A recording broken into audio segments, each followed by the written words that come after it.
And we're back, guys. Tennis in a minute. Should we be concerned? Let's get right into it. Big game, Jesse P. Anna Blinkova, center court, Indian Wells, round number 2. Should we be concerned, ladies and gentlemen? Why? Well, if you missed this match, Pegula dropped the first set 6-2. She'd come back and win the second set. But this was an upset alert complete, ladies and gentlemen. Mark Knowles, Mark McCline, those are the 2 new coaches that Jessica Pegula hired after parting ways with David Witt. Now, we talked about this previously. Was the coaching change needed? Let's get right into it, guys. We know Anna Blinkova won this match. Congratulations to Blinkova. She played amazing. But it's not like Pegula is completely out of form. She did play at the United Cup. She has played this season, not as active as I would like her to be. But again, this is an Olympic year. So I think the pros should have a pretty easy schedule right about now. And I mean, the important dates will be right around the French Open in Wimbledon. I think time management then will be very important. But then again, if we talk about stars like Elena Rybakina, who completely, I mean, do we want to say she blew her load early on?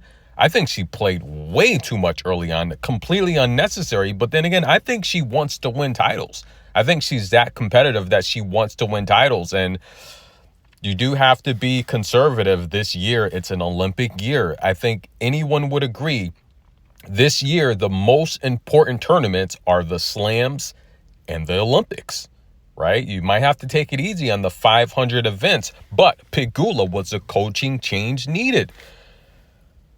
I don't think so. I don't think there was anything necessarily wrong with her game. I think David did an amazing job. Now, she has 2 new coaches, the Mark Squared. They were good doubles players, not necessarily great singles players, but again, and I want to reinforce this, you don't have to have been this great professional player to be a good coach. Some of the best coaches historically never even played the sport. Okay, it's all about that vision, that mental vision to be able to bring out the best in your player, right? So I've coached people for years, and being a good coach and leader is about giving the people you're coaching the motivation to see and realize that they have it and they've had it all a while. It's bringing out the best in them, right? But I think the mental aspect, it's underrated when you're a coach. A lot of people think you have to have been this, amazing player, one of the best ever. But if you think about it, some of the best, the greatest of all time players in any sports, they're not coaches at all, because a lot of times you have to have the patience and the discipline to help people get better and be patient with them to make enough mistakes and hang in there, because it's a partnership, right? And some of the greats, I think Jordan said it best, and even Kobe,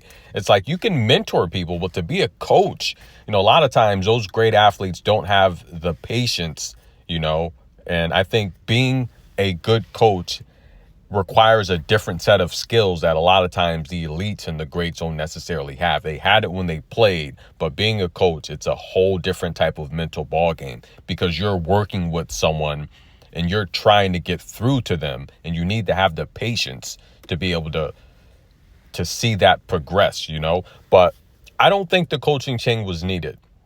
And I want to refer to Sabalenka, because let's go back a couple of years ago when she was struggling with her double faults, right? She didn't go out and just fire her whole team. She brought in a mechanics coach, and she fixed that aspect of her game. And I think when you're a big-time athlete like Pegula is, there has to be some type of transparency with your coaches, and to be able to pull them aside and say, look, I want to work on this part of my game. I think I need to bring someone else in and get their perspective, right? Any major sport, there's a head coach and there's assistant coaches, right? It's their job to help the team. In tennis, that star player is the team, okay? Pegula is the team, but the people around her is also part of the team. And I think letting go of David was a mistake, because now you're bringing in 2 coaches that they were a good doubles player. I mean, is she trying to win a doubles Grand Slam? What are we doing here? Big game Jesse P. I just think David was a good coach. I mean, the progress she made under David, it's going to be tough at this age and stage of her career to just stop and change gears. You bring on another coach, I don't know. And there was talks about Andy Roddick maybe even coming on board. That I would like. I would like that because Andy Roddick has a good mental perspective of the game. And I can tell you as someone that plays and have played and competed, as you get more experience and tenure, you see the game differently. You know, the things that you thought you saw or you didn't see when you were younger, when you're older, you see them clear as day, you know, and that's what so beautiful about becoming a veteran and aging is you see the game differently, right? But I don't think the coaching change was needed, and Pegula's out. She's going to watch the rest of this tournament on television. It was a risky matchup because I don't think Anna's necessarily in her best form, but she's active and she's been playing. And when you hire new coaches, a lot of times you want to please them and you want to kind of stick with the game plan. And I feel that's why Coco's struggling in some aspects of her game because she's trying to stick to the game plan, and she's young, so I can see that she wants to stick with it, right? Trust the process. Remember that old saying? But this is the difference with the greats like the Jordans, the Kobes, and I'm going to use those types of examples, even the Serenas or the Novaks. Let's use Serena. So Serena, as she started to age, she had coaches, but they had a game plan, but during the match, she would read her opponent and make her own adjustments. And I think the great tennis players, they're good at doing that. And so you're going to have a game plan, but you also have to improvise on the fly and do what's best to win that point or that game. And sometimes that game plan is not working. You have to attack what you see, what your opponent's giving you, what they're making available open that you can exploit. You have to do that. And a lot of times it's not necessarily consistent with the game plan. Pegula's out. Question, guys, was the coaching change necessary? I don't think so. I think it was a bad move. And early on, it doesn't look, I mean, what is she, 6-4 now? Something like that on the year? Not good. Tennis in a minute. Comment below. I'm concerned for Pegula.